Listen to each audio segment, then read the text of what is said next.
bonsoir à toutes et à tous et bienvenue à la réunion de rentrée qui est destinée ce soir aux juges arbitres de tournoi.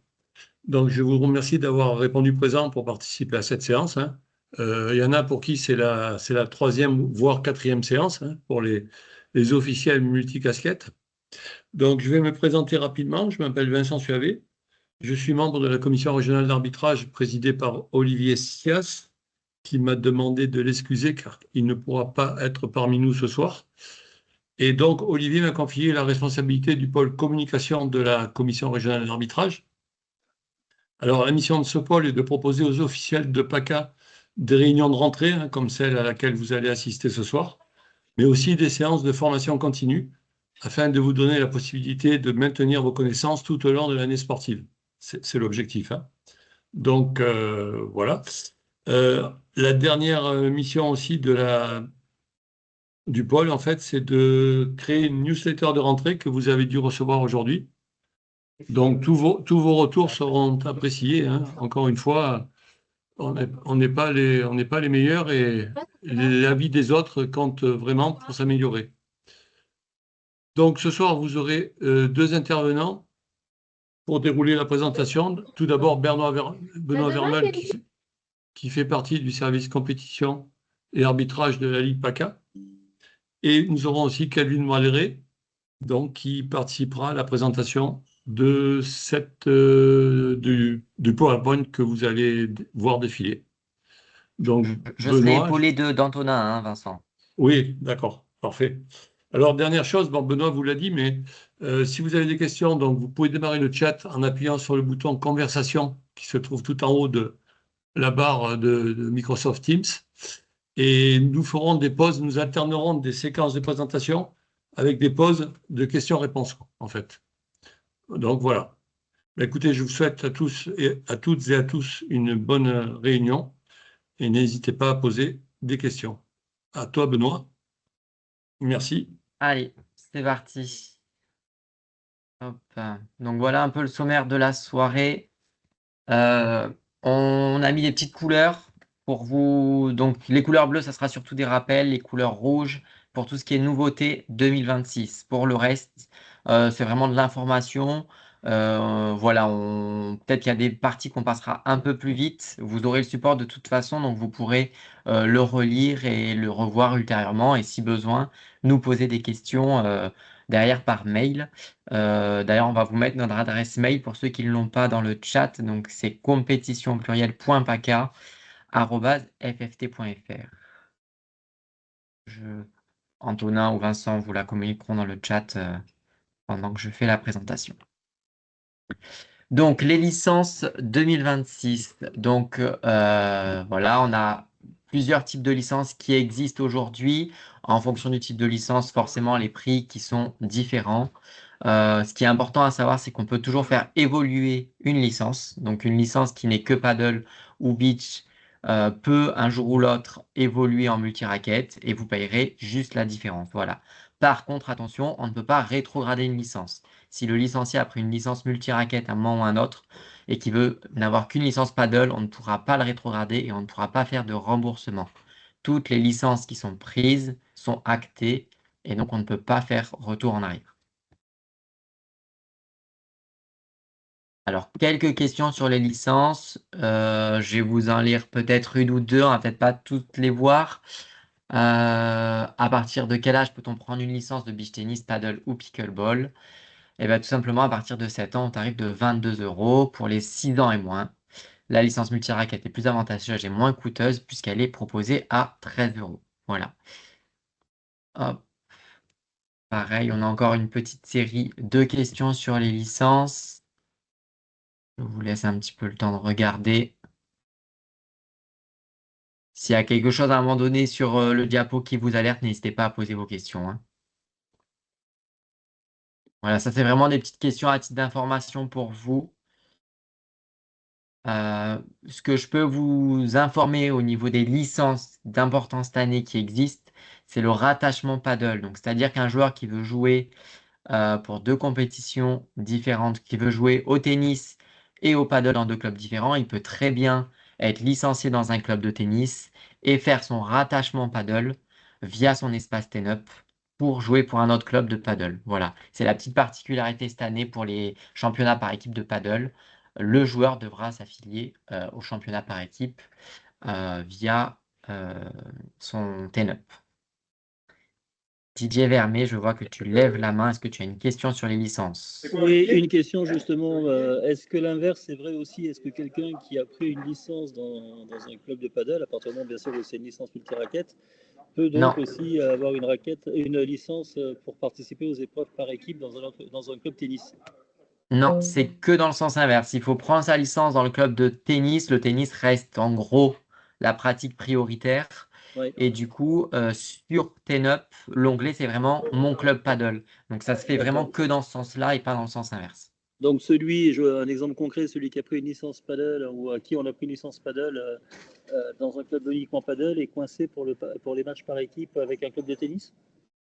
Non, il faudra simplement qu'il prenne sa licence multi-raquette dans le club de tennis. Il payera Ouais. juste la différence. Ok. Et après, une fois qu'il sera licencié dans le club de tennis, il aura juste à faire le rattachement au club de paddle sur son espace TENUP.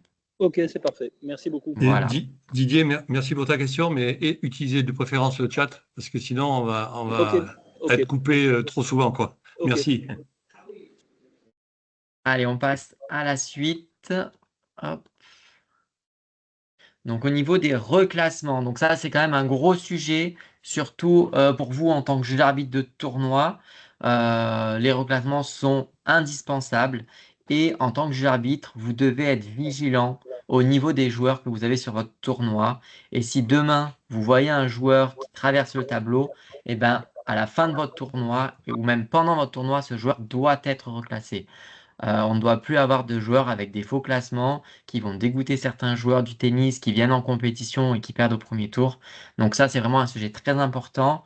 Surtout que depuis l'arrivée du nouveau Moja, vous avez la possibilité directement sur votre tableau de faire la demande de reclassement sur le joueur.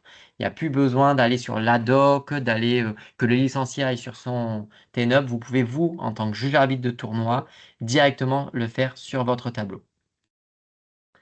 À quoi sert un reclassement? Ben, ça sert à avoir un classement représentatif du vrai niveau du joueur. Il se fait uniquement pour un minimum de 2 classements. On ne va pas reclasser un joueur pour un seul classement. Son classement, il prendra au prochain mois parce qu'il aura les points. Mais à partir de 2 classements et plus, on peut faire une demande de reclassement. Donc, comme j'ai précisé, elle peut être demandée par le joueur, par le club sur l'espace ad hoc, le juge arbitre donc sur l'espace Moja, ou même par un enseignant, un prof de club qui, voilà, vous avez un joueur qui reprend la compétition, qui en a fait il y a longtemps, son niveau est faussé, voilà, il ne faut pas hésiter à faire la demande de reclassement le plus tôt possible pour que ça puisse être traité avant sa participation au tournoi. Oui, vous pouvez le reclasser durant le tournoi, mais par contre, je pense que vous pouvez pas. Enfin voilà, il sera dans votre ligne, il sera déjà placé, mais vous pouvez faire la demande pendant le tournoi, directement sur la fiche du licencié.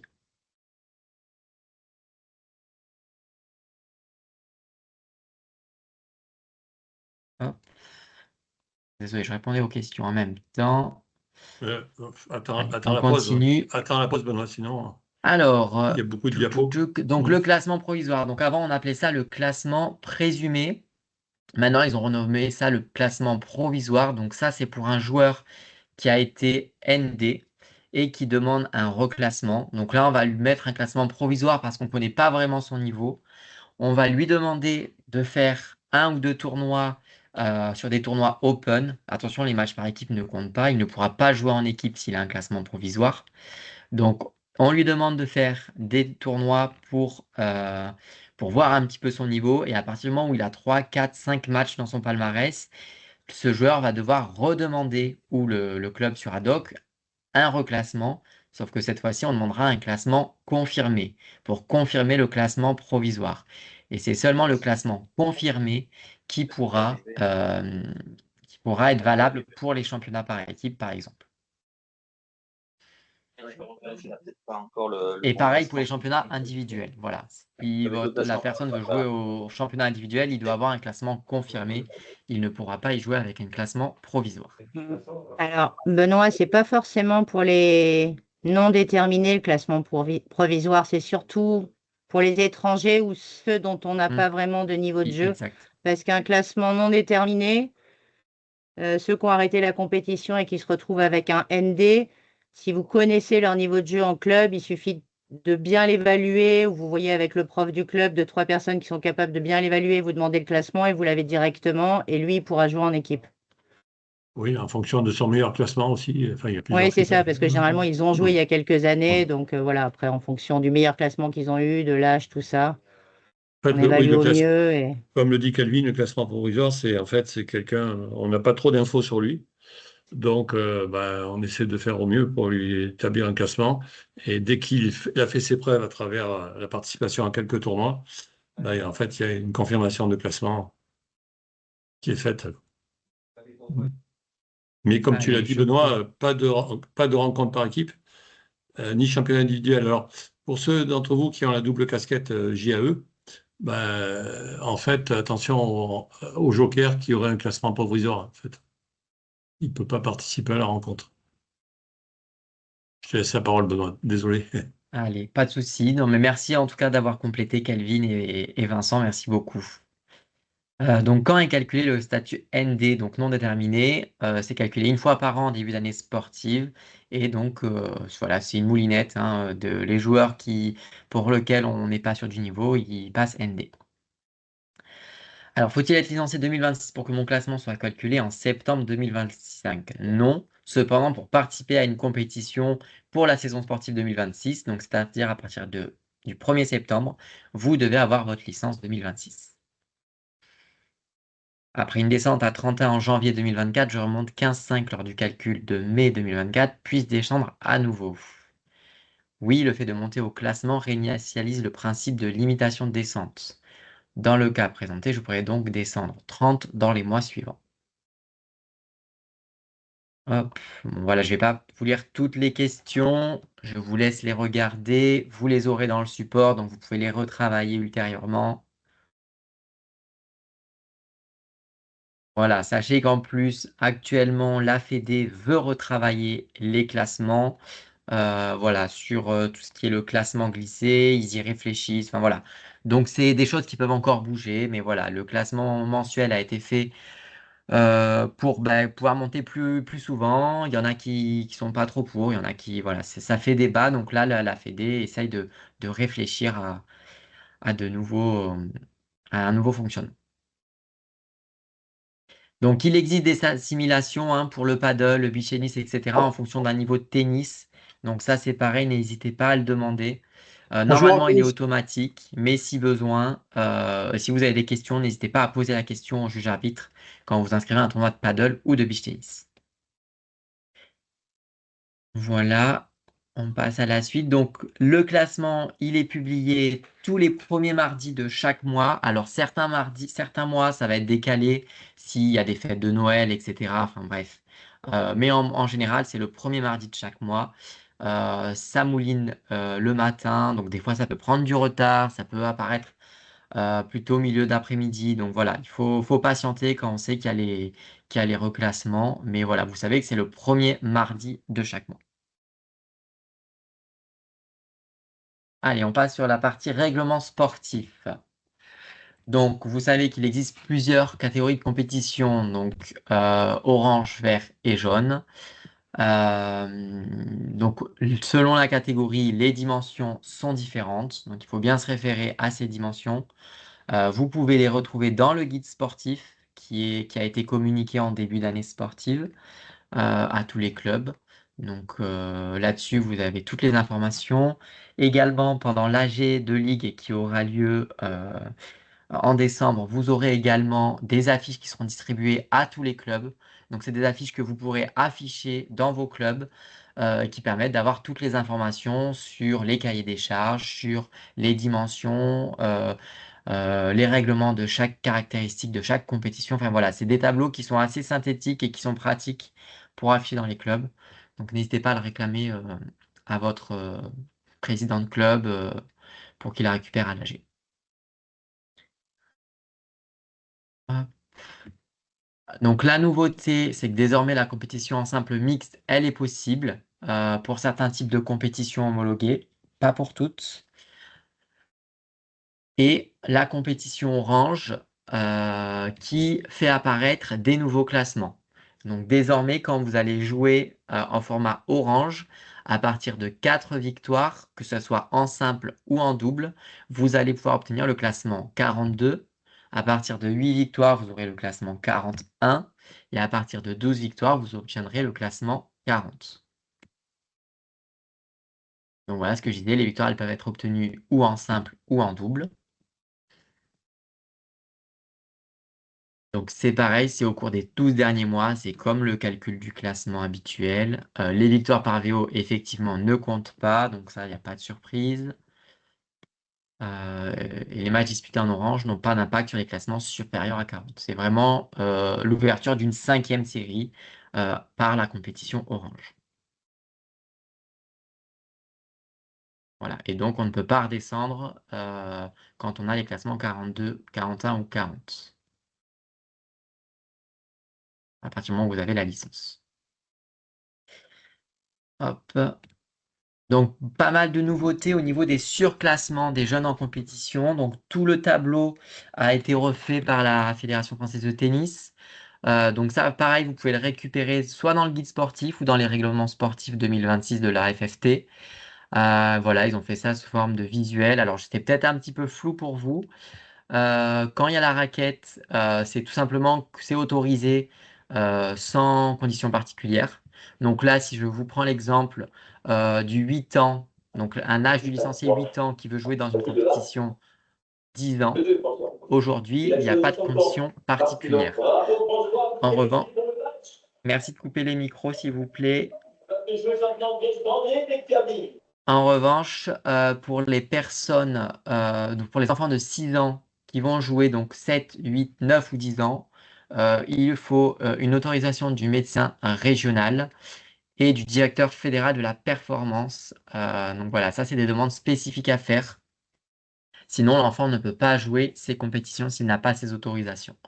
Quand vous voyez le petit parchemin, c'est qu'il faut un certificat médical de non-contre-indication de la pratique du tennis en compétition de moins de 6 mois et délivré par un médecin du sport. Voilà.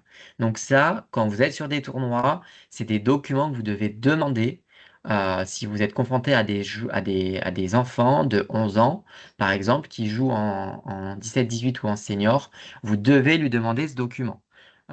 Si vous voulez vous protéger quand vous voyez un enfant qui s'inscrit dans une catégorie senior, vous pouvez très bien lui demander en amont le certificat. Ce qui vous permet que si la personne n'a pas pensé à le faire ou a oublié de le réactualiser, de penser à le faire avant la compétition. Parce que s'il arrive le jour J et qu'il a oublié son certificat, vous allez être embêté, il va être embêté, il ne va pas pouvoir jouer son match. Donc si vous le prévenez en amont, ça permet qu'il puisse anticiper et prévoir tout ce qu'il faut le jour du match. Et quand on a l'inscription de ces joueurs en tournoi, Moja nous le dit, de toute façon, on a une petite alerte rouge qui arrive et qui nous dit attention, il faut le certificat, donc pas besoin de vérifier l'âge des joueurs. Moja vous le dira, il vous met des petites alertes. Voilà, en plus, donc là, c'est l'occasion, bim, vous pouvez faire un petit appel, un petit message ou voilà, à ce joueur, juste pour qu'il pense à prendre son certificat ou en tout cas le faire avant la compétition. Et notez bien la différence par rapport à 2025. Hein. Cette année, c'est moins de 6 mois, alors que l'an dernier, c'était d'attendre de moins d'1 an. Attention, ça a baissé. Voilà. C'est la nouveauté de la diapo, quoi, en fait. Donc voilà, là, c'est l'autre. Donc là, on était sur les compétitions orange et vert sur la diapo d'avant. Là, on est sur les compétitions jaunes. Donc là, vous voyez que pour les enfants, il y a aussi une restriction de classement. Donc pour certains enfants qui veulent jouer en surclassement, il faut avoir un classement minimum, plus donc pour certains le certificat médical. Donc ça c'est pareil, hein, vous pouvez le retrouver ce tableau, vous l'aurez aussi dans le support. Donc ça voilà, vous le gardez proche de vous. Et comme ça, quand vous êtes sur un tournoi, vous êtes vigilant.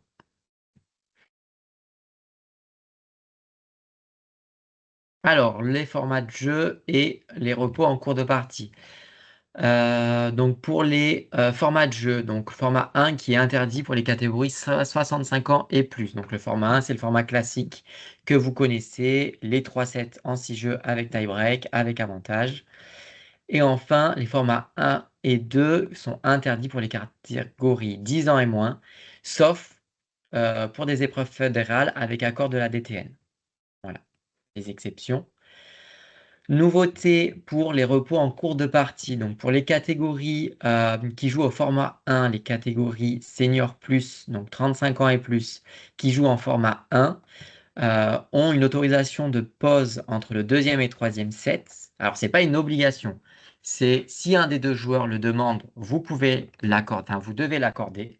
Par contre, si personne ne le demande, si personne ne le souhaite, il n'y a pas besoin de faire cette pause. C'est vraiment si un des deux joueurs vous le demande, vous devez lui accorder. Oui, Je Vincent, peux, excuse-moi. vas-y. La pause, au départ, en fait, elle est obligatoire.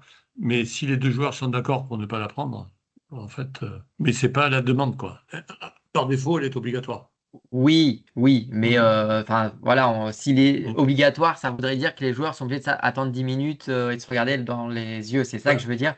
C'est Mais il qu'elle faut, est oui, sauf si les voilà. deux sont d'accord pour Si les deux rester à la ne pause souhaitent pas de. la prendre, voilà, Mm. vous pouvez continuer la partie.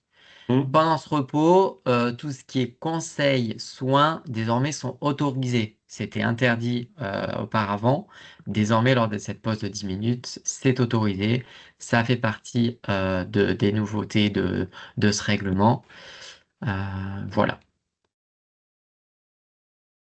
Et en cas de très forte chaleur et sur décision du juge arbitre, il est possible d'accorder ce repos de 10 minutes entre la deuxième et la troisième manche, quand le format 1 est utilisé. Alors, le repos entre deux parties, donc ça, c'est des petits rappels. Donc, si le nombre de jeux restants à jouer n'excède pas 15 jeux, dans ce cas-là, le repos entre deux parties peut être réduit à 30 minutes. Le repos entre un simple et un double ou entre deux doubles est de 30 minutes. Aucune partie ne peut commencer après minuit ou avant 7 heures. 12 heures de repos minimum entre deux journées. Donc, si la personne a fini son match à minuit, vous ne pouvez pas le reconvoquer avant midi le lendemain. Quelques petites nouveautés sur l'arbitrage. Donc, les officiels n'ayant pas renouvelé leur licence durant 2 années sportives consécutives sont inactivés de manière automatique au début de l'année civile au titre de la 3e année sportive. Désormais, donc la Fédé a mis en place des mises en sommeil automatiques. En plus, donc vous savez qu'il y a les minimums d'activité à avoir, mais en plus de ça, la FFT a mis en place donc une moulinette automatique qui, dès 5 ans d'inactivité pour le niveau 1, vous met forcément en sommeil. 3 ans d'inactivité pour le niveau 2, pareil, et 2 ans d'inactivité pour les niveaux 3. Voilà, c'est nouveau. Donc, ça se fait automatiquement tous les ans. Donc, si à un moment donné, vous avez perdu votre qualification parce que vous avez été inactif, il faudra vous rapprocher de votre comité pour faire soit un recyclage pour réactiver votre qualification ou, si besoin, repasser en formation. Voilà. Merci Benoît. Première pause, questions-réponses. Donc, je vais lire les questions du chat si vous voulez bien. Alors, un joueur peut-il être reclassé durant le tournoi? Donc, la réponse est non, hein. Parce qu'en fait, il a démarré le tournoi avec un certain classement, donc il peut faire une demande de reclassement, mais elle ne sera pas prise en compte au cours du tournoi. Peut-on reclasser un ND? Alors là, doit-on reclasser? Enfin, il faut reclasser un ND, hein, puisque le ND ne peut participer à aucune compétition officielle, ni par équipe, ni individuelle. Donc le ND, en fait, c'est même au joueur de faire une demande de reclassement, voire à son club, quoi, en fait, pour obtenir un classement en fonction de différents critères, quoi. Quel a été son meilleur classement, il y a combien de temps, etc. Comme l'a dit Benoît tout à l'heure, le reclassement se fait avec à 2 échelons au-dessus, au minimum. Donc si le joueur est 34 et qu'il demande un reclassement, enfin là il est ND, hein, mais disons que le reclassement se fait à 2 échelons par rapport à l'ancien. Pour les joueurs en faux classement, alors ça c'est une plainte d'Aurélie, c'est ça, hein, Bilger. J'ai joué ce week-end un joueur en 45 ans, un joueur à 15-4, alors qu'il avait été 2-6, et je me suis pris 2 bulles. en moins d'une heure, ça m'a dégoûté, il faudrait faire quelque chose. Ben oui, déjà le joueur pourrait faire une demande de reclassement qui corresponde plus à son niveau de jeu. Hein, s'il est 15-4 alors qu'il a été 2-6, ben, c'est un peu dommage pour lui et pour ses adversaires de faire peut-être 3 ou 4 tours de plus dans un tournoi, par exemple, et surtout quand il joue à 15-4 ou à 15-3, ben de faire en sorte que le match dure une heure à peine et en dégoûtant Alors, l'adversaire. on a un souci en plus sur les matchs par équipe, c'est qu'on a beaucoup de joueurs qui font que les matchs par équipe. Et du coup, forcément, leur classement est faussé. Mais il ne faut pas hésiter, quand ça vous arrive en rencontre par équipe, d'avertir le juge arbitre et lui demander qu'il fasse remonter soit au club, ou en tout cas qu'il fasse faire un reclassement. Voilà. Faut pas laisser un joueur qui met des roustes à des classements, voilà, alors qu'il n'est pas du tout à son niveau. Il faut le faire remonter au juge arbitre pour que lui, derrière, puisse faire le nécessaire. Donc là, Benoît, merci Benoît. Benoît et Kelvin, je vais vous laisser répondre. Donc, une question de Bruno. Comment sait-on que le joueur a un classement provisoire? Donc, tu avais répondu, Kelvin, mais je te laisse que tout le monde entende la réponse. Kelvin, Elle est peut-être en tournoi, elle est peut-être occupée, occupée, ouais. Kelvin. Avec le Normalement, il y a micro. un P à côté du classement. Du classement, vous avez la lettre P qui indique que le classement est provisoire. Est-ce que les 30 minutes entre un simple et un double sont obligatoires ou est-ce que si les deux joueurs sont d'accord, ce délai n'est pas obligatoire? Alors, c'est toujours, on va être sur le même principe, c'est un délai qui est obligatoire, qui est dans, voilà, c'est pour la santé des joueurs. Après, si les deux équipes veulent reprendre avant, voilà, vous pouvez très bien, enfin, dans la pratique, on le sait très bien qu'il y a plein de rencontres qui se passent comme ça, hein. Les deux équipes veulent continuer, veulent jouer, voilà. Mais par contre, si une des deux équipes veut jouer, l'autre non, il y a les 30 minutes, voilà. Vous avez les 30 minutes de repos. Alors, question de Jean-Paul. Donc, une fille de 10 ans qui est classée 31, qui veut jouer en 17-18 ans. Je vais Donc, reprendre le petit tableau. ouais, si Je on ne connais pas consulte par cœur. le tableau magique. Ouais. Malheureusement, je ne sais pas comment faire pour revenir tout de suite à Néapol. Non, ben, je crois que... Voilà. Voilà. Donc, une fille qui Ah, a 10 ans, qui veut jouer en 17-18, elle peut pas. eh ben, elle n'est pas autorisée, Hmm. tout simplement. Si dans le tableau c'est blanc, c'est que c'est pas autorisé. Hmm. Voilà.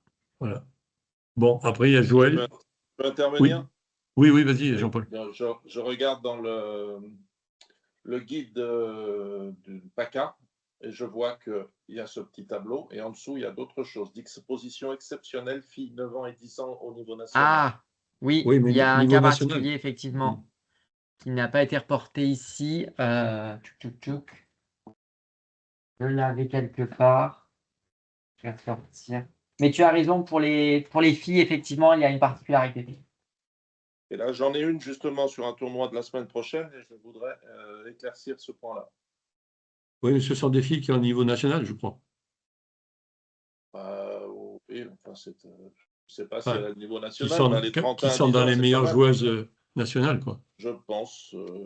C'est pas la... C'est une académie, mais bon, moi j'ai demandé le certificat. Ils ont été surpris parce qu'ils ont déjà joué dans différents tournois. Alors je dis que tous les juges arbitres ne le demandaient pas. Mais bon, moi je voudrais être sûr de demander des choses qui soient nécessaires. Bien sûr, bien sûr. Je l'ai vu ce tableau, il faut juste que je le retrouve. Moi j'ai lu dans le guide là, que vous m'avez envoyé la semaine dernière. Ouais. C'est juste que là, il n'a pas été reporté sur la présentation, mais oui, il existe. Je l'ai vu. Il est là. Hop. Voilà, donc effectivement, donc pour les filles 9 ans, 10 ans, classé 34, certificat médical de moins de 6 mois. C'est une autorisation nominative de jouer jusqu'en catégorie 17-18 ans pour les 9 ans et jusqu'en senior pour les 10 ans. Il faut un accord du médecin régional sur proposition du directeur fédéral de la performance. Donc, c'est vraiment un cas particulier. Voilà. Là, il faut solliciter, nous, à la Ligue, le directeur fédéral de la performance, qui est Thierry Bouteau, et qui va faire une demande auprès du médecin régional pour cette joueuse en particulier. Voilà. Si les accords... Vous avez peut-être déjà eu un contact, c'est pour l'Académie Élite à Cannes. D'accord, ok. Bon. Voilà. Mais en tout cas, vous savez que c'est, voilà, en règle générale, c'est non. Si vous avez vraiment un cas particulier, vous savez qu'il faut nous solliciter. Nous, on fera remonter à Thierry et au médecin régional. Merci. Et dernière question du chat, donc, le reclassement du ND doit-il se faire avant le début de l'épreuve? Ben oui, le plus Ah bah, tôt de toute façon, possible, je il ne dirais. pourra pas jouer en ND. Il ne pourra pas s'inscrire, donc il faut qu'il fasse vraiment le plus tôt possible, quoi. Avant de se retrouver peut-être en liste d'attente parce qu'il sera pris trop tard, quoi. Voilà. Donc, on peut continuer. Donc, Kelvin, je te laisse la parole. On te laisse la parole. Merci, Benoît. Voilà. Ça, c'est donc à toi, Kelvin, Je ne sais si pas tu si nous Kelvin est entends. revenu. Ouais. Sinon, Antonin prendra le relais si. Bon, Kelvin est en tournoi, hein, je vous le dis, comme ça, Oui, vous oui, ne vous oui, étonnez pas de c'est pour ses ça. absences ponctuelles. Donc, quand il y a un joueur qui vient donner un résultat, bah, c'est difficile de faire de présenter des diapos. Anto, tu es là ou Ouais, j'enchaîne? je vais Ouais. prendre le relais dans ce cas-là, le temps qu'elle arrive. Donc voilà, on va reprendre tous les champs sur lesquels les juges arbitres sont compétents. Donc les JAT1, pour rappel, est compétent sur des épreuves quatrième série. Et du coup, maintenant, avec la création de la cinquième série, il est compétent sur ces épreuves-là. On pouvait voir du coup c'est la seule nouveauté sur le JAT1 avec l'apparition de la cinquième série sur lesquelles il va être compétent d'être d'officier sur ces compétitions-là. Pour le reste, rien, on reste sur quelque chose qui est inchangé sur le JAT1. On va passer du coup ensuite sur Si tu, les... si tu le permets, Antonin, juste une remarque. Donc, le règlement fédéral dit que le JAT1 est compétent sur le territoire, enfin, sur son comité départemental. Il y a une spécificité PACA qui autorise le JAT1 à intervenir sur la Ligue, en fait, au niveau de la Ligue, donc sur les 6 départements. Bon, Bien ça sûr. évite Ouais. de faire une demande de dérogation qui sera toujours acceptée. C'est un peu de temps administratif perdu, donc voilà. C'est un gain de Merci. temps, effectivement. Oui. Et donc après, il y a une partie sur le JAT2. Demain, si tu peux l'afficher.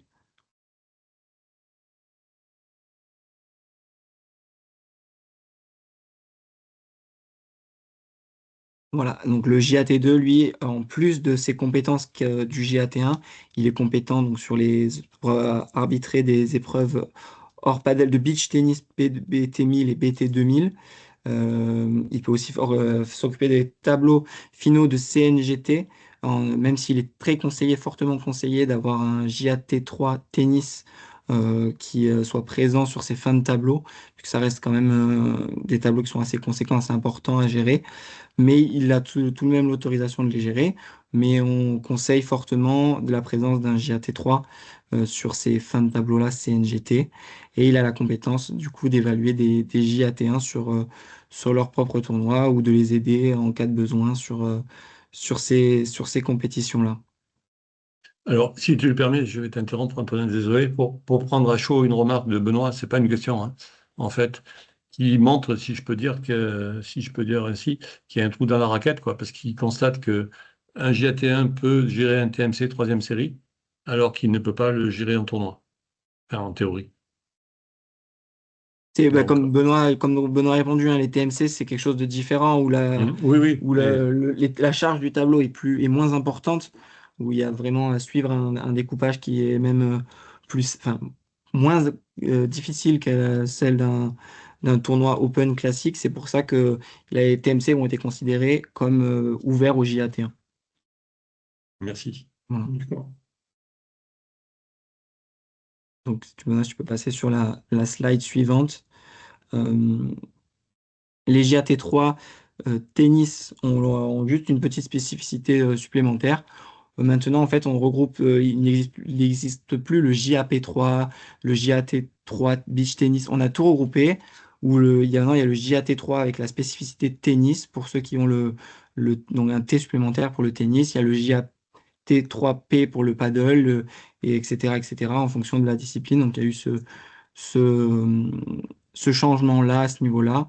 et l'ajout des compétitions paratennis pour les JAT3, puisque pareil, il y avait un trou dans la raquette où on ne parlait pas de paratennis pour les compétences des juges arbitres.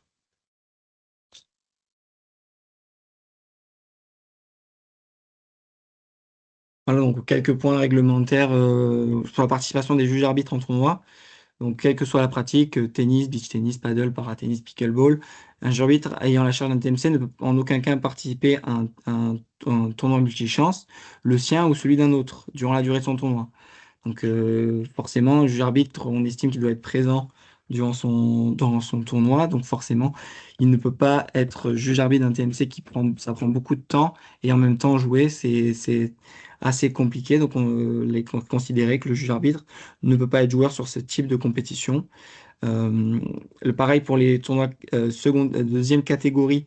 Sur l'épreuve principale, il ne peut pas participer au tableau final du tournoi. Mais par contre, sur les épreuves annexes, si par exemple vous organisez un tournoi senior et dames et que vous avez des épreuves supplémentaires plus 35, plus 45, sur les épreuves plus 35, plus 45, là, le juge arbitre aura la possibilité d'aller jouer le tableau final du tournoi, puisqu'on considère qu'il ne s'agit pas de l'épreuve principale. Donc voilà, ça c'est quelques éléments sur la participation du juge arbitre au tournoi. Vous aurez donc de toute façon le diapo pour revoir ça et ne pas avoir d'oubli sur ces points importants du règlement sur la participation des juges arbitres au tournoi. Euh, le- Ensuite, donc sur les règlements sportifs, ouais, Bon, tu peux passer. non, ce qu'on peut rappeler aussi, c'est pour quand on se fait remplacer en tant que juge arbitre, quand on va jouer sur un autre tournoi, quand on fait le tournoi, par exemple, ce que tu disais, bon, là, évidemment, à chaque fois que le juge arbitre va aller jouer un match, il doit se faire remplacer. Ce qui est intéressant, c'est que maintenant, le juge arbitre, il peut se faire remplacer par n'importe quel officiel. N'importe quel officiel, ça veut dire que le juge arbitre, ponctuellement, il peut se faire remplacer par un juge arbitre d'équipe, par un JAE ou par quelqu'un qui a une qualification d'arbitre tout simplement. Alors ça reste ponctuel, mais ça c'est intéressant si vous devez vous absenter 1 heure ou 2 du club et que vous avez quelqu'un du club qui est JAE, qui est A1, il peut vous remplacer, être là. Alors il va pas faire les tableaux évidemment, il va juste être là pour prendre les résultats et surtout aller sur le terrain et vérifier s'il y a un souci, s'il y a une intervention à faire, terrain. Voilà, Ça, c'est exactement. la Il va petite pouvoir nouveauté superviser. aussi cette année. Puisqu'il est censé avoir les mêmes connaissances au niveau règlement et règles du jeu que le JAT. Voilà, exactement. Donc après, sur les têtes de série, on a une modification du règlement cette année. Pour les groupes de poules, maintenant, il n'y a plus qu'une seule tête de série par poule. Avant, il y en avait deux. Ça posait certaines complications parfois pour les juges arbitres pour pouvoir changer des joueurs s'il y avait des désistements, etc. Donc maintenant, depuis cette année, dans une poule, il n'y a plus qu'une seule tête de série. Après, sur le reste, reste inchangé. Donc autant de têtes de série que de qualifiés sortants pour les tableaux intermédiaires. Et pour le tableau final, autant que la moitié des places au tour où le mieux classé est admis. Alors, si tu le permets, Antonin, j'ai une interprétation sur l'histoire de tête de série par poule. Donc, je ne sais pas si c'est la bonne explication, ça n'engage que moi. En fait, l'idée des têtes de série, c'est quoi? C'est de faire en sorte que les joueurs les mieux classés se rencontrent le plus tard possible. Or, dans une poule, si on a deux têtes de série, peut-être que les têtes de série 1 et 2 vont se rencontrer lors du premier match de la poule. Ça dépend de la programmation du juge arbitre. Donc, ça n'a plus aucun sens de mettre deux têtes de série, quoi. Puisque de toute façon, les deux têtes de série vont se rencontrer peut-être tout de suite, quoi. Ça va à l'encontre de l'esprit des têtes de série. Ils doivent se rencontrer le plus tard possible. Enfin, voilà. Mais je ne sais pas si c'est la version officielle. C'est possible. Je t'avoue que moi, Hum. la version que j'avais eue, c'était surtout qu'il y avait des remontées des juges arbitres où Ouais, des forcément, quand tu as deux difficultés. têtes de série, Ouais. c'est plus compliqué de remplacer Ouais. un joueur et ça d'en avoir plus qu'un, ça facilite les Ça changements de assouplit un joueurs, peu les ça assouplit remplacements. les Hum. remplacements des joueurs. Ouais, merci. Ouais. Donc on peut passer à la suite sur les cas possibles pouvant entraîner un WO. Donc, on a tout d'abord le premier, c'est le joueur ne se présente pas le jour ou à l'heure de sa convocation à une épreuve individuelle. Le joueur se présente avec 15 minutes de retard ou plus et le juge arbitre prend la décision dans l'intérêt de l'épreuve, donc de le mettre WO. Le joueur abandonne au cours de l'échauffement. Le joueur est disqualifié avant le premier point du match, que le premier match ne soit joué. On a aussi d'autres cas de WO multiples. C'est sur les TMC notamment, si un joueur se retrouve à être blessé sur le premier match de son TMC, qui ne peut pas jouer les 3 suivants, par exemple, qu'il aura dans sa programmation du tournoi. Il n'y en a qu'un seul, il faut bien le rappeler, qui sera comptabilisé dans le calcul de son classement. Les autres apparaîtront bien dans son palmarès, mais lorsque le calcul du classement se fera, il n'y a qu'un seul qui comptera dans son palmarès pour le décompte des WO. Donc, si par exemple dans un TMC, il a 3 WO, il n'y en a qu'un qui compte sur les 5 possibles. Donc, ça permet quand même aux joueurs de pouvoir faire des tournois et que les WO ne soient pas trop conséquents d'un coup sur un seul et même tournoi. Donc, si on peut passer ensuite, il y a des possibilités de faire des demandes de retrait de WO, mais c'est dans des cas qui sont extrêmement particuliers, suite à une erreur administrative commise par l'organisation du tournoi. On peut demander une demande d'annulation d'inscription, par exemple, qui a été faite au juge arbitre avant les épreuves, un oubli de convocation, etc. Le juge arbitre peut dans ce cas-là demander une demande de retrait de WO auprès d'abord de son CDA, ce sera ensuite transmis à la CRA qui pourra le valider, qui nous l'enverra nous ensuite au service compétition. Et à ce moment-là, nous on l'enverra à la FFT. Et c'est la FFT en dernier ressort qui va décider si le WO est valide ou non, la demande de retrait de WO est valide ou non. Vous pouvez, si vous ne l'avez pas encore, nous demander par mail la fiche de retrait de WO qu'on peut vous envoyer. C'est le document qu'il faut remplir et ensuite soumettre à votre CDA. Vous pouvez directement le demander à votre CDA qui vous le donnera. C'est un fichier vraiment spécifique à remplir et qui vous donnera pour que vous puissiez le remplir et nous le remettre par la suite. Donc voilà. C'est les seules situations dans lesquelles on peut faire une demande de retrait de WO. Un joueur qui se blesse, qui a un certificat médical de blessure, c'est pas un motif pour lequel on peut lui retirer son WO. C'est justement une des raisons pour lesquelles le WO est fait. Donc on peut passer à la slide suivante. Donc ensuite, s'il y a des joueurs qui font des WO qui sont parfois peut-être abusifs ou qui sont contraires au règlement, qui sortent du cas de la blessure. Donc, par exemple, si un joueur vous dit « je suis blessé », il doit vous fournir forcément un certificat médical dans les 8 jours. S'il ne vous fournit pas ce certificat médical, vous devez donc dans ce cas-là établir une fiche de pénalité pour dire que le forfait du joueur est injustifié. Il ne nous a pas fourni de certificat médical, donc il n'était peut-être pas blessé, donc il vous a menti. Donc vous devez faire une fiche de pénalité. Toute autre raison autre que médicale, ou fournie ou non par le joueur, devra faire l'objet d'une fiche de pénalité pour forfait injustifié ou autre. On vous demande vraiment de remplir ces fiches de pénalité et de le faire, c'est important, parce que souvent ça peut être des cas plus graves que juste un joueur qui ne vient pas pour une fausse blessure, etc. Il peut y avoir souvent des cas plus graves et qui sont importants. Donc, on vous demande vraiment de faire ces fiches de pénalité. C'est important parce que si on ne le fait pas, après, derrière, il ne se passe rien. Le joueur va continuer à faire ça sur d'autres tournois et ça pénalise tout le monde. Donc, c'est vraiment important de faire ces fiches de pénalité et à nous les envoyer, nous, au service compétition pour qu'on puisse faire le nécessaire. Je vois que Michel veut intervenir là-dessus. Je te laisse. Juste pour rebondir sur les fiches de pénalité, avant de donner la parole à Michel, on sait que c'est au niveau administratif, c'est laborieux, ça demande du temps, mais en fait, ces fiches de pénalité, c'est pour vous éviter derrière les excès de VO. Parce que ce qui est difficile à gérer en tant que juge arbitre, c'est les VO dans un tableau. Devoir remodifier tout son tableau pour éviter voilà, le VO, enfin voilà, c'est compliqué à gérer. Donc en fait, si tous les arbitres jouent le jeu de la fiche de pénalité, attention, c'est uniquement si le VO n'est pas justifié. Si vous avez un certificat médical, un certificat de décès d'un proche, etc., c'est autre chose. Mais par contre, si c'est un VO injustifié, fiche de pénalité, et si tout le monde joue le jeu, ça évitera au club d'avoir de trop nombreux WO dans vos tournois. Vas-y, Michel. Oui, je suis complètement en phase avec vous. Moi, je suis membre de la commission régionale des litiges.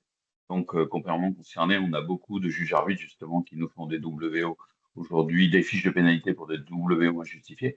Par contre, je reviens sur ce qui est écrit au départ. Faites bien attention, vous êtes dans l'obligation de demander un certificat médical dans les 8 jours. Donc, si vous faites une fiche de pénalité 2 jours après que le joueur ait fait un WO injustifié, obligatoirement, ça ne pourra pas être recevable parce que le joueur a 8 jours pour vous donner son certificat médical.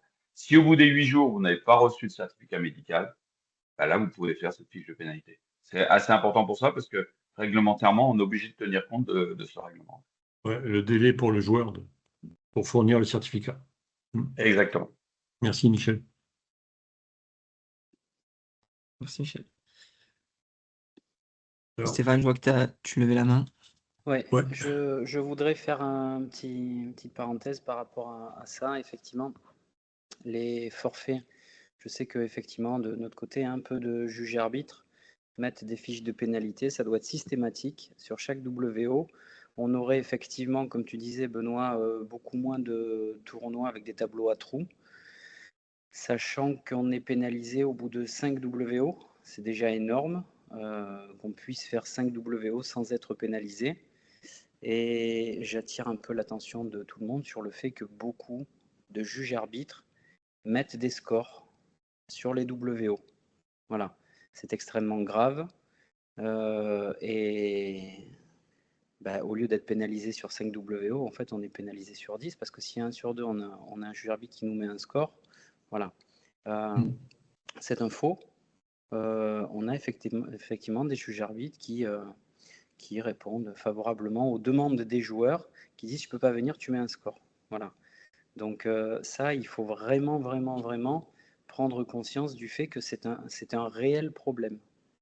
Voilà. Et qu'en aucun cas, à un moment donné, on ne peut avoir la possibilité de mettre un score, et il faut mettre des fiches de pénalité, parce que de plus en plus, et c'est notamment depuis le Covid, on a des fonctionnements de joueurs qui ont évolué, et ça devient, c'est un jeu arbitre, on voit, ça devient beaucoup plus difficile de convoquer des joueurs.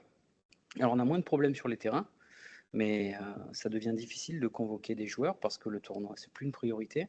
Sauf que celui qui a payé ses 20 € et qui a gagné 3 matchs par WO, il n'a pas de tournoi non plus. Parce qu'il va jouer tout de suite sur un classement où il ne peut pas gagner. Voilà. Donc je pense qu'il faut vraiment avoir une attention là-dessus. Et c'est pas aussi anodin que ça de mettre un score sur un mec qui vient pas. C'est grave. Moi, j'attire l'attention un peu de tout le monde là-dessus. Merci, Stéphane. Voilà. Merci. Juste une précision par rapport à ce que le joueur pénalisé, tu dis à partir de 5. En fait, il est un peu pénalisé à partir du 3e, puisque ça correspond à une victoire à 2 échelons inférieurs. En vrai, ça change rien. Mais bon, en vrai, ça change rien. dans son calcul de palmarès, bon, ça peut oui. légèrement le pénaliser. Le seul moment où ça change vraiment, c'est quand tu perds un classement. Le reste du temps, tu sais. Oui, c'est du concret. Là. Voilà. Alors, juste par rapport à l'adresse mail que vous voyez sur l'écran, il y a une petite coquille, il n'y a pas d'accent sur le E de compétition. Sinon, ça ne nous arrivera pas. Voilà. Donc, c'est compétition sans l'accent avec un S. Merci.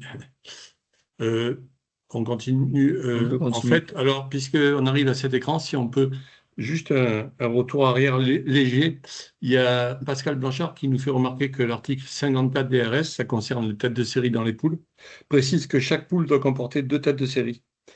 Et en fait, l'article qui fait référence, je pense que c'est une coquille. Hein. En fait, ils n'ont pas mis en phase leurs 2 articles. L'article qui fait référence, c'est l'article 46, où il est dit que le nombre de têtes de série doit être, pour un groupe de poules, 1 par poule, avec le 1 par poule en rouge, indiquant que c'est une nouveauté de 2026.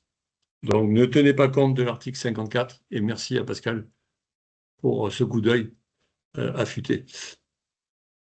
Donc, pour l'arbitrage des tournois, donc on vous rappelle qu'il est obligatoire de faire arbitrer les finales de vos tournois. TMC, troisième catégorie, deuxième catégorie. Pour les premières catégories, les demi-finales, les hors-catégories, les quarts de finale et les CNGT, tout le tableau final à partir des huitièmes de finale. Voilà, c'est une obligation qui est mise en place. Ça vous facilite votre tournoi. Ça donne du crédit à votre tournoi également. Voilà, un officiel, ça coûte 40-50 euros pour la journée. Donc sur un budget de tournoi, ça se calcule et voilà, c'est pas non plus un excédent qui va vous faire couler votre tournoi. Donc voilà, c'est une obligation d'arbitrage.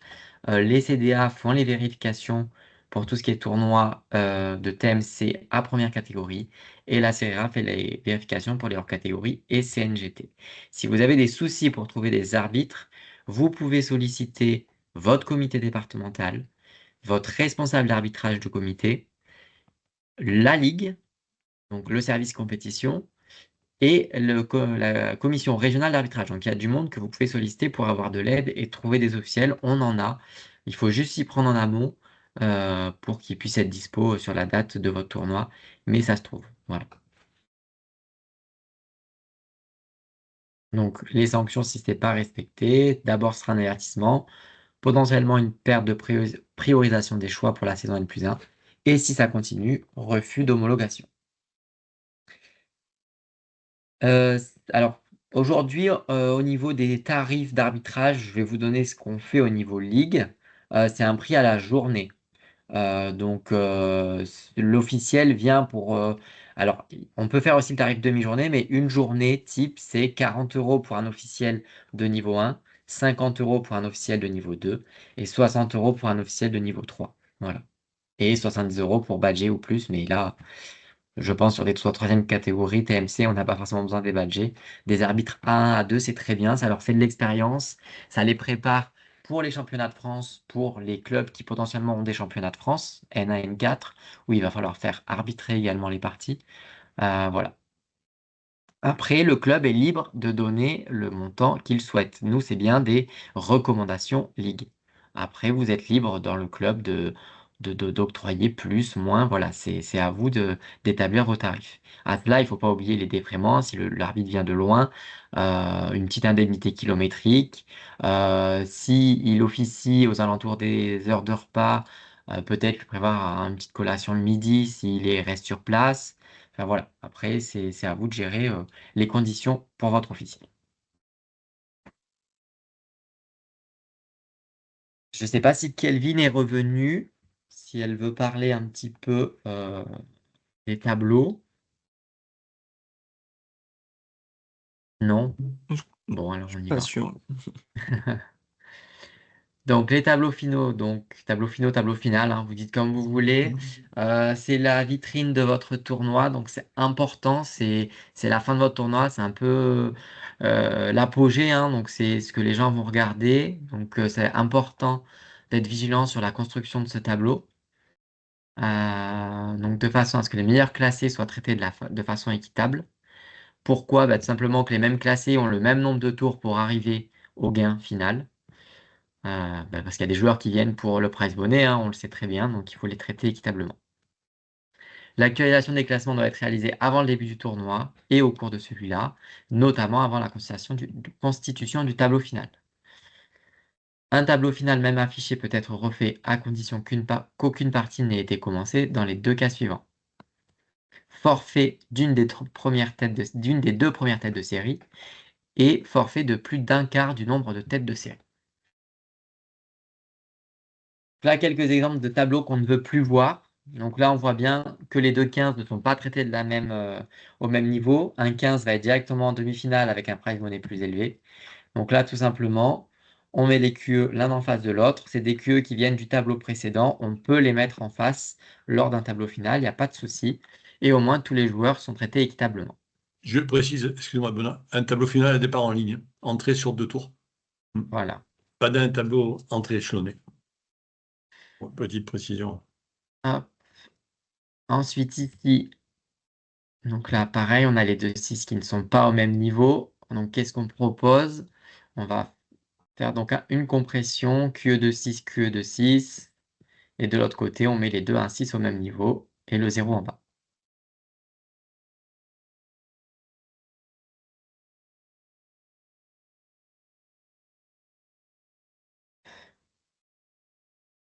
Alors ici, qu'est-ce qu'on a? Les numérotés ne Donc, C'est sont pareil, pas c'est les on a, numérotés on qui a un sont. numéroté qui a un tour de retard. Donc, voilà, on essaie de rééquilibrer. Vous les aurez les supports de toute façon, vous pourrez les revoir. Juste un détail, la tête de série 5 n'existe plus. C'est un vieux tableau. J'ai oublié de l'enlever. Puisque les mieux classés rentrent en quart, donc il y a 4 têtes de série.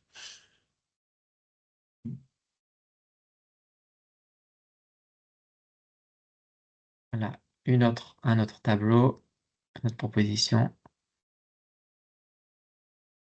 Donc voilà, on voit à chaque fois hein, la volonté de traiter les classements au même classement sur la même ligne pour vraiment une équité au niveau du prize money.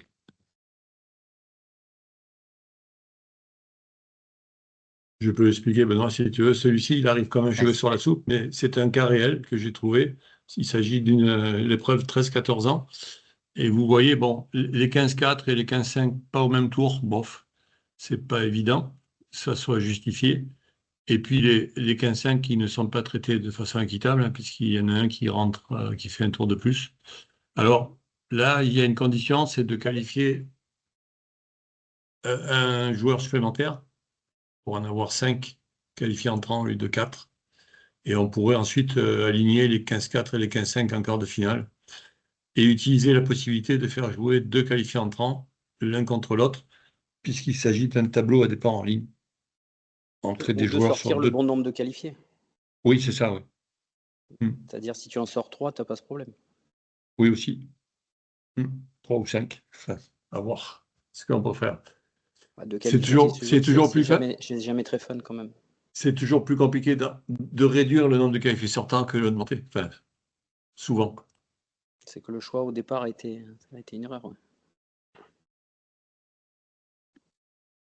On va Je parler laisse maintenant. Antonin prendre le Ouais, relais sur je vais Moja. parler un peu maintenant de Moja. Comme vous le savez maintenant, on a basculé sur du 100% Moja depuis mars de mémoire de l'année dernière. 31 mars, oui. Où l'AUI a disparu, on a tout basculé sur Moja. Donc depuis, on a du monde à la FFT qui fait en sorte d'améliorer du mieux possible, déjà d'avoir réglé un maximum de bugs que vous avez rencontrés. Donc merci à tous ceux qui nous ont fait des remontées, parce que c'est vraiment, ça nous est utile. On les utilise pour faire remonter à la Fédé, pour essayer de trouver des solutions sur vos problèmes. Donc continuez à le faire quand vous avez des problèmes sur les tournois, que vous rencontrez des bugs, que vous avez des moins de soucis, faites-nous des remontées. C'est très utile. Nous, ça nous permet de voir avec la Fédé derrière pour trouver des solutions sur ces cas précis. Et c'est toujours mieux de régler des problèmes avec des cas précis ou avec des photos, avec des captures d'écran ou avec des petites vidéos qui nous mettent bien en avant le problème. Ça nous permet de faire remonter, d'avoir des vraies solutions qui sont proposées. Donc, le Moja a quand même vachement évolué depuis mars avec beaucoup de correctifs qui ont été faits. Et là, je peux vous dire qu'il y a une corrective qui a été demandée par tous les juges arbitres, c'est de voir apparaître les autres tournois des joueurs. Normalement, si aucun souci ne vient se mettre au milieu, courant novembre, on devrait avoir ce retour, j'ai envie de dire, de cette fonctionnalité où on pouvait voir les tournois les autres tournois auxquels participe un joueur, où ils vont avoir, et ce sera découpé de 3 blocs, tournoi terminé, tournoi en cours où le joueur est encore en lice, et tournoi à venir où le joueur n'est pas forcément, le tableau n'a pas forcément été fait par le juge arbitre, mais où il est inscrit, où le tournoi n'a pas forcément commencé. Donc cette fonctionnalité va revenir sur le mois de novembre. Donc voilà sur ce que je peux vous dire actuellement sur Moja. Il continue à avoir des travaux de fait et petit à petit, il n'y aura que du positif et du bonus là-dessus. Donc on va voir ensemble du coup quelques cas terrain. Donc je vais vous poser le joueur qui a choisi de servir peut-il au cours d'échauffement modifier son choix et demander à relancer. Donc Alors, il y a Antonin, si tu permets, ouais, excuse-moi, pour que ça soit un peu ludique, est-ce que certains que ça intéresse pourraient mettre la réponse dans le chat, comme ça on va voir ce qui défile. Quelques secondes, hein, c'est juste, et je te redonne la parole, désolé. pas de souci. Bah si tu veux, tu veux peut-être prendre les cas pratiques en main peut-être. Bah, si tu on va continuer, c'est bon, comme ça je Allez, pas regarde de souci. le chat, merci. C'est cette première question, hein, là, je vous laisse la lire tranquillement et voir les réponses. Donc, il y a du A, du C. Mm. Donc, Vincent, je te laisse me dire. C'est assez partagé, oui. Pour le moment, il y a Là, on à est peu sur du près 50-50, mais. autant de A que de C, donc les B et D sont éliminés. Et Et la la bonne réponse, réponse, c'était la réponse A. Donc non, Mm. le choix est définitif, sauf si le joueur se met d'accord avant le début de la partie pour changer. Donc si le joueur, une fois que le joueur a pris sa décision, même si après l'échauffement, bah, il n'en met pas une dedans au service, et ben, il ne pourra pas changer, il a choisi de servir. Donc si son adversaire n'est pas d'accord pour changer, il garde son choix et il servira sur le premier jeu. Donc Benoît, je te laisse afficher la deuxième question. Alors, ayant effectué son premier service, la raquette du serveur lui échappe des mains et touche le filet avant que la balle n'ait rebondi. Décision. Il s'agit d'une faute de service selon service. Une lettre est annoncée, le point doit être rejoué. Le serveur perd le point parce que la raquette a touché le filet pendant que la balle était en jeu. Si le relanceur n'est pas gêné par la raquette, l'échange continue. Donc, je vous laisse vous pouvez quelques répondre secondes dans le pour. chat. Hein. Voilà. Donc, c'est parti. A, Du C, A, du A. B. Bon, il y a un peu de tout, là. C'est bien. B, A. Mm. La bonne réponse à cette question était la réponse C. Le serveur perd le point parce que la raquette a touché le filet pendant que la balle était en jeu. C'est précisé dans la question. Hein. La balle n'avait pas encore rebondi, donc elle était toujours en jeu. Donc, troisième question, le serveur est manifestement gêné à l'instant où il frappe sa seconde balle par un spectateur qui hurle. Et il a fait une faute, décision. Le point doit être rejoué, let premier service. Le serveur a le droit de rejouer son second service. Le serveur perd le point car il s'agit d'une gêne extérieure, point au relanceur. Le point doit être rejoué car les deux joueurs ont été gênés par le spectateur. Donc je vous laisse répondre à cette question. Alors, il y a quelques C, quelques C. Beaucoup de C, il y a je vois qu'il y a du A. Un petit A, ouais. Je dis un petit parce qu'il est en minuscule. Hein. C'est ça. Et donc oui, effectivement, la bonne réponse de cette question, c'est la réponse C. Le serveur perd le point car il s'agit d'une gêne extérieure. Donc on considère que ça n'a pas d'impact sur le jeu. Dans quel, ah, on a perdu les. Voilà. Dans quel cas suivant le point est-il acquis?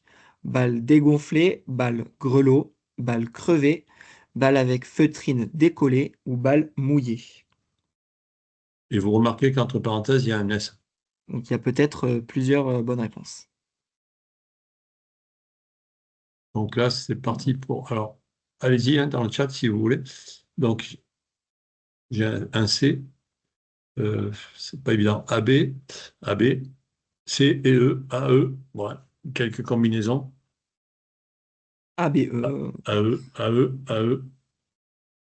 Allez. Il y a trois réponses. Et la bonne réponse, Trois du coup, bonnes c'était réponses. bien A, B et E. Donc balle dégonflée, balle grelot et balle mouillée. Ce qui sous-entend que si la balle est crevée ou si la balle a la feutrine décollée, on rejoue le point. Donc, on peut passer à la question suivante, Benoît. Alors, je ne sais pas si vous voulez qu'on défile toutes les questions, si vous voulez les garder pour les faire après à la maison. Ouais, tu peux sauter les deux dernières des règles du jeu et passer au règlement sportif si tu veux. C'est à partir de la 7. Allez, on va passer celle-ci alors. Voilà. On va Fiche de faire, pénalité, justement, on en parlait. on va faire ces deux questions-là et après on passera à la suite. Le juge arbitre d'un tournoi doit. Excusez-moi, la balle grelot, c'est la balle qui, vous la mettez à côté de l'oreille et il y a un petit déplacement à l'intérieur. Vous entendez qu'il y a comme un objet quoi, qui se balade. On appelle ça comme un grelot, quoi. Enfin, un petit peu. Ça ressemble au niveau son. Donc là, Désolé, Benoît. Le juge arbitre d'un tournoi doit établir une fiche de pénalité lorsque un joueur abandonne en cours d'une partie sans motif valable, un joueur déclare forfait suite à une blessure en cours d'échauffement, un joueur a un comportement dans l'enceinte du club portant atteinte à la sécurité des personnes ou des biens, un joueur est forfait sans raison valable. Donc j'ai CD qui arrive. CD à 2 CD. CD, ouais. CD, CD. CD. Hmm. Donc, A, CD, CD, D. D. Donc, effectivement, les bonnes réponses, c'était la réponse C et la réponse D. Un joueur qui a un comportement dans l'enceinte du club portant atteinte à la sécurité des personnes ou des biens, et un joueur est forfait sans raison valable. Donc, on va faire la question 8 et après, on avancera sur le chat, oui, les questions sur la qui suite. restent. Un joueur prend trop de temps entre les points, il doit être sanctionné dans le cadre du code de conduite. Avertissement 1 point, 3 points, disqualification. Avertissement 1 point, 1 point, 1 point, etc. Dans le cadre du dépassement de temps non intentionnel, avertissement 1 point, 3 points, disqualification. Dans le cadre du dépassement de temps non intentionnel, avertissement 1 point, 1 point, 1 point, etc. Donc, quelle est la bonne Alors, réponse? j'ai du D, du A. D encore. Oui, D. A. Bon, c'est partagé. D. Dans ce cas particulier, la bonne réponse était la réponse D. C'était dans le cadre du dépassement de temps non intentionnel, avec avertissement 1 point, 1 point, 1 point, etc., etc. Oui, en fait, vous me corrigez si je suis mauvais, mais si je ne donne pas la bonne explication, mais on considère que bon, le joueur prend du temps, mais il n'a pas de chrono, quoi. Il ne voit pas le temps qui passe. Donc, on considère que c'est non intentionnel. Donc, C'est pour les ça, autres Bruno? questions, vous les aurez sur ces autres cas, pardon, vous les aurez sur le PDF. Donc, n'hésitez pas à le regarder pour revoir les réponses.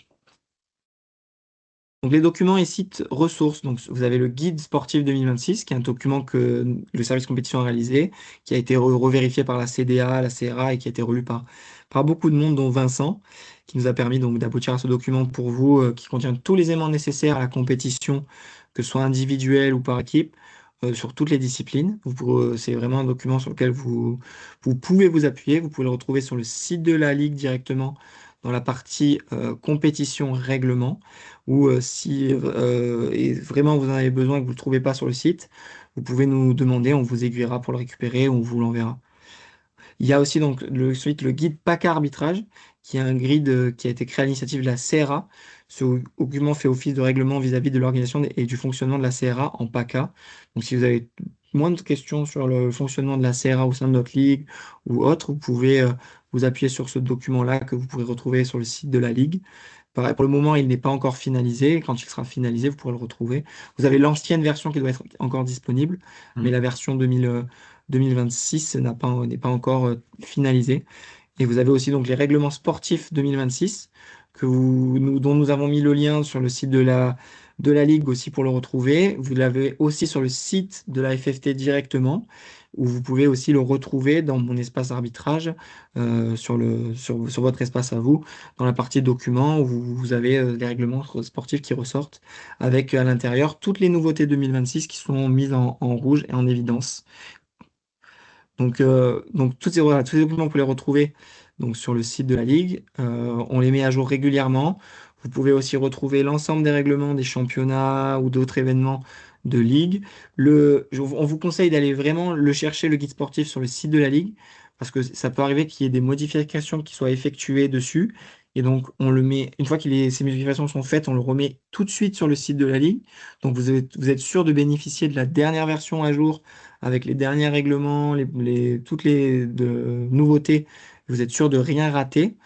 Vous pouvez aussi retrouver donc, sur le site de la Ligue le planning des formations à venir des fidèles. Donc, si vous êtes JAT1, les formations JAT2, ou les formations sur d'autres qualifications. Vous pouvez aussi donc le transmettre à votre club, ces informations-là à des gens qui seraient intéressés par les formations. Ils peuvent retrouver donc toutes ces informations-là sur le site de la Ligue. Et vous avez enfin donc mon espace arbitrage où vous connectez avec vos identifiants TNUP. Vous pouvez retrouver l'ensemble des règlements ou l'ensemble des documents utiles dont vous avez besoin pour vos compétitions, vos tournois. Vous trouvez toutes les infos de là-dessus. Et à terme aussi sur Moja, je sais qu'il est prévu de faire apparaître un onglet où vous aurez des vidéos tutos, où vous aurez plein de choses qui vous permettront de mieux appréhender Moja ou retrouver des règlements. Donc voilà sur sur ce qu'on avait à vous présenter. Je ne sais pas si vous avez des On est sur questions. la ou si partie Ben, questions, voilà. Je ne dans, sais dans pas le si vous chat, avez des questions. hmm, n'hésitez pas à Attention, les mettre n'hésitez dans le pas, hein. chat. Vous pouvez dans le aussi nous chat, faire un mail, hein, si la question vous revient plus tard, que voilà, cette nuit ça travaille pendant la nuit, vous voulez nous écrire demain, il n'y a pas de souci, vous nous faites un mail avec votre question et on y répondra avec grand plaisir. Exactement. alors, j'ai des questions dans le chat. Alors, bon, enfin, c'est assez dense le chat, donc c'est pas évident. Alors, j'ai une remarque, certificat médical avec délai du jour, c'est court selon le désert médical. Enfin, c'est vrai, bon, ça. Normalement, avant de s'inscrire, le joueur est censé, enfin, connaît cette règle et doit avoir fait le nécessaire avant. Vous, en fait, vous faites juste un rappel pour dire au joueur, est-ce que tu as bien ton certificat médical? Mais, enfin, c'est des règles que les gens sont censés connaître. Donc après, forcément, c'est peut-être plus compliqué de nos jours d'avoir des rendez-vous pour obtenir ces certificats médicaux, mais ces documents pour dire qu'on est blessé ou autre. Mais en 8 jours, on estime que c'est faisable. Ouais, non, je crois que l'idée de la question, hein, c'était le gars se claque la veille de sa convocation. Donc, bon, il est WO. Mais bon, 8 jours, c'est vrai que Après, ça peut être si court. si le joueur est en capacité de vous dire j'ai un rendez-vous dans 9 ou 10 jours, je vous envoie le certificat, vous inquiétez pas, etc. Vous Mm. attendez 2 jours supplémentaires Ouais, aussi. Faut être conciliant, et ouais, vous c'est sûr. transmettez le certificat. Voilà, on n'est pas à 2 jours près, c'est ce qui est écrit dans le règlement. Après, si la personne est de bonne foi et fait tout pour vous faire le certificat médical, ben, on va attendre 2 jours supplémentaires. Voilà. Alors, une question de Pierre. Arbitrage d'une partie, 30 € ou 40 €, d'après les J'ai préconisations. répondu tout à l'heure en live Ouais. directement. C'est le tarif d'une journée, 40 € la journée. Et Suivant la après, vous pouvez, qualification aussi. ça dépend de la qualification. Et vous pouvez faire des tarifs demi-journée. S'il arbitre qu'un match, que ça dure 1h30, voilà, vous pouvez lui expliquer, voilà, en fonction de la journée. Ça peut s'entendre aussi. Le tarif demi-journée, vous faites un petit peu, vous donnez un petit peu moins. Bon. Mais voilà. En gros, souvent, c'est des arbitrages à la journée. Les officiels savent, on ne sait pas quand on commence, on ne sait pas quand on finit, on sait qu'on est payé à la journée, c'est comme ça. Voilà. Mm. Question de Bruno. Donc, l'obligation d'arbitrage concerne uniquement les tableaux seniors comme avant. Ouais, donc, ça, c'est oui. Senior dames et senior messieurs. Après, les clubs qui ont des jeunes arbitres qui n'ont pas trop d'occasion d'arbitrer, c'est bien d'en profiter du tournoi du club pour les faire aller un peu sur la chaise pour on va dire, des catégories moindres, entre guillemets, hein, c'est pas péjoratif, mais peut-être plus facile pour eux d'arbitrer que de leur mettre des deuxièmes séries sur le court. Donc, ça peut être un bon entraînement pour les jeunes arbitres. Qu'est-ce que j'ai d'autre? Non, après, il y a les réponses aux différentes questions. Ouais, ben, Il y a le message de Pascal, effectivement. Pour le moment, Moja n'a pas suivi le changement de règlement. non. Il met toujours 2 têtes de série dans les poules. Donc ce Ouais. correctif va arriver. Ça a été remonté à la FFT, au service informatique, et ils sont sur le sujet.